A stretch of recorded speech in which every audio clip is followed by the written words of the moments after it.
தமிழ் சினிமாவில் உலக நாயகன் கமல்ஹாசனின் மகள் என்ற அடையாளத்தோடு அறிமுகமானவர் தான் ஸ்ருதிஹாசன். அவர் நடிகையாக மட்டுமல்லாமல் பாடகியாகவும் காணப்படுகின்றார். எனினும் தனிப்பட்ட வாழ்க்கையில் ஏற்பட்ட பிரச்சினை காரணமாக சிறிது காலம் படங்களில் நடிக்காமல் விலகியிருந்தார். இதைத் தொடர்ந்து மீண்டும் ஹம்பேக் கொடுத்து ஸ்ருதிஹாசன் தனியாக ஆல்பம் பாடல்களை உருவாக்குவதிலும் பாடல்களை பாடுவதிலும் அதிக கவனத்தை செலுத்தி வருகின்றார். இவருடைய குரலில் காதலிக்க நேரமில்லை படத்தில் பிரேக்கப் பாடல் மிகப்பெரிய வரவேற்பை பெற்றது.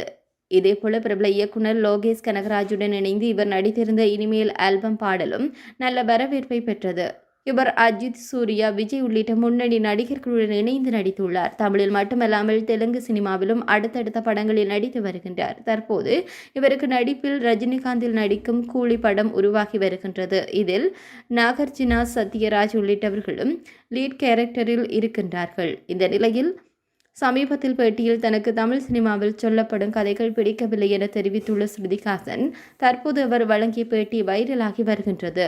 மேலும் அவர் கூறுகின்ற போது தனக்கு தமிழில் அழுத்தமான கதைகள் கிடைப்பதில்லை, இதனால் தான் தமிழில் நடிப்பதில்லை என்று கூறியுள்ளார். அத்துடன் கமலின் மகள் என்ற பெயரை தான் விரும்பவில்லை என்றும் தனக்கான சொந்த அடையாளம் வேண்டும் எனவும் அதற்காகத்தான் ஒரு பெயரை உருவாக்கியதாகவும் குறிப்பிடுகின்றார்.